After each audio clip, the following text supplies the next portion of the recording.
KMP Tunu Pratama Jaya tenggelam di perairan Selat Bali pada Rabu malam, 2 Juli 2025. Dikutip dari tribunbali.com, kapal motor penumpang ini berlayar dari Pelabuhan Ketapang, Banyuwangi menuju Pelabuhan Gilimanuk, Bali. KMP Tunu Pratama Jaya membawa 65 orang, 53 penumpang dan 12 awak kapal, serta 22 kendaraan termasuk 14 truk tronton. Pukul 22.56 WIB, KMP Tunu Pratama Jaya berangkat dari Pelabuhan Ketapang. Sekitar pukul 23.16 WIB, terdengar panggilan bantuan di channel 17 radio kapal. Diduga kapal mengalami kebocoran mesin. Pukul 23.20 WIB, perwira jaga kapal melakukan panggilan darurat, distress call. Pukul 23.25 WIB, petugas jaga Syah Bandar melaporkan kapal sudah tenggelam dan hanyut ke arah selatan. Hingga dini hari, tim SAR menerima laporan dan mulai melakukan operasi pencarian. Terdapat dua dugaan utama yang menjadi penyebab tenggelamnya kapal. 1. Terhantam gelombang tinggi.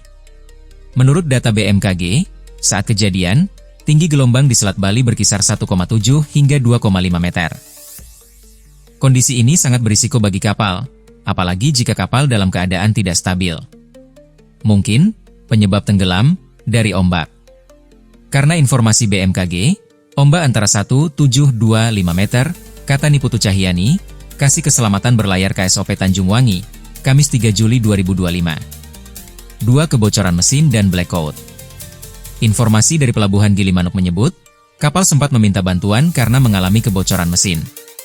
Kebocoran ini diduga menyebabkan kapal kehilangan tenaga, blackout, hingga akhirnya terbalik dan tenggelam.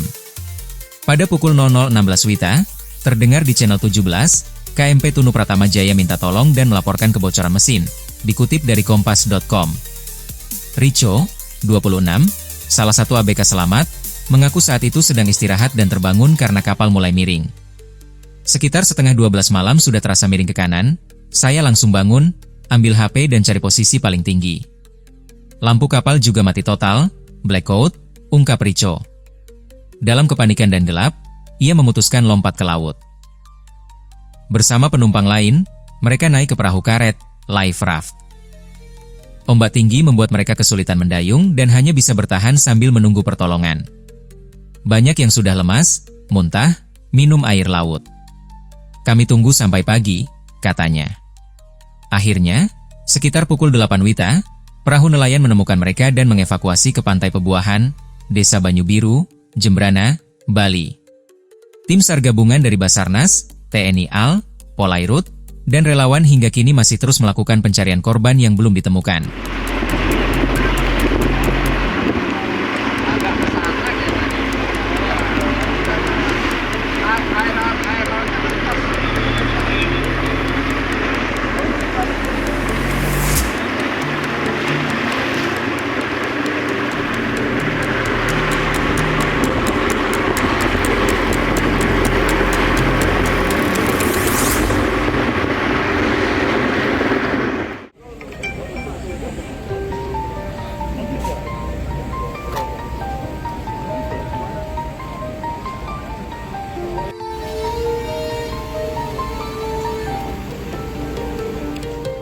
Kebahagiaan Febriani berubah jadi duka mendalam. Dikutip dari tribunbali.com, belum genap 2 pekan membina rumah tangga, pria 27 tahun itu harus merelakan kepergian sang istri tercinta bernama Cahyani, yang menjadi korban tragedi tenggelamnya kapal KMP Tunu Pratama Jaya pada Rabu, 2 Juli 2025. Tangis dan penyesalan menyelimuti Febriani yang tak menyangka perjalanan singkat menyeberang Selat Bali, berujung perpisahan abadi. Kejadiannya begitu cepat. Tidak ada yang mengira kapal KMP Tunu Pratama Jaya akan tenggelam, ucapnya ditemui di posko ASDP Gilimanuk, Kabupaten Jembrana, Kamis, 3 Juli 2025.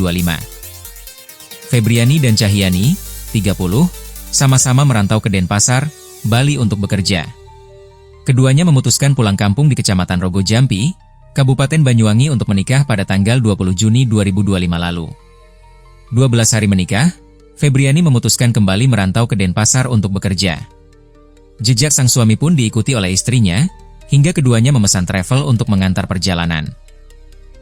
Kami berangkat pukul 22 WITA, sampai Pelabuhan Ketapang sekitar pukul 22.30 WITA, dan langsung naik kapal, ujarnya. Sebagai orang yang kerap melakoni perjalanan Bali Jawa, Febriani merasa olengnya kapal yang ia rasakan saat itu adalah hal biasa. Menurutnya itu karena pengaruh gelombang air laut. Namun lama-kelamaan, hal yang dianggap biasa menjadi perasaan cemas. Bagian depan kapal terlihat miring ke kiri. Apalagi ditambah beban yang berat di sisi depan, kapal pun mulai oleng kurang dari 3 menit. Semua orang sontak berhamburan berupaya menyelamatkan diri. Mirisnya saat itu tidak ada informasi dari pihak kapal maupun alarm bahaya. Kami semua menyelamatkan diri sendiri, ambil pelampung sendiri, ungkapnya. Kondisi kapal saat itu semakin miring. Lampu dan mesin kapal juga telah mati.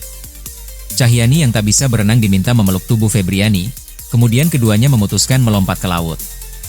Namun sayangnya di saat bersamaan kapal yang terjatuh mengakibatkan gelombang kuat. Pada saat itulah pelukan istri saya terlepas, katanya. Febriani yang baru sadar saat muncul ke permukaan, berusaha mencari sang istri. Pandangannya menyapu sekitar, sembari berteriak memanggil nama sang istri. Sayangnya setelah sekian lama, panggilannya tak kunjung mendapat jawaban dari sang istri. Marah, kesal, kecewa, hingga putus asa berkecamuk di perasaan Febriani. Terlebih saat itu kondisi sekitar gelap. Ia akhirnya memutuskan untuk menaiki kapal karet, bergabung dengan 11 penumpang lainnya yang selamat. Saya akhirnya dibantu orang-orang naik ke kapal karet. Saat itu masih coba memanggil istri saya. Tapi tetap tidak ada jawaban. Disitulah saya putus asa, tapi masih berusaha berpikir positif, mungkin istri saya di perahu karet lain, ujarnya. 12 orang terombang-ambing di kapal karet semalaman. Hingga pukul 7 WITA, terlihat kapal nelayan. Seluruh orang berusaha teriak memanggil kapal itu. Namun karena ukurannya yang kecil, terpaksa hanya setengah yang bisa diangkut. Sedangkan sisanya dijemput setelah nelayan itu memberi informasi pada rekannya. Setibanya di darat, Febriani segera dibawa ke posko ASDP Gilimanuk pukul 9.30 WITA. Di tempat inilah ia menerima kabar bahwa Cahyani telah ditemukan namun meninggal dunia.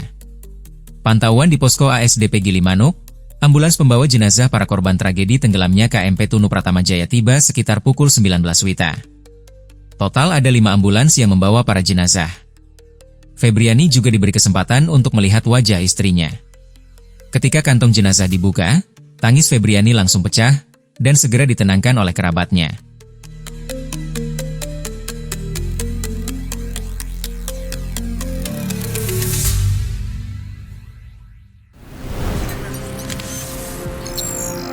Tribun X menghadirkan lokal menjadi Indonesia.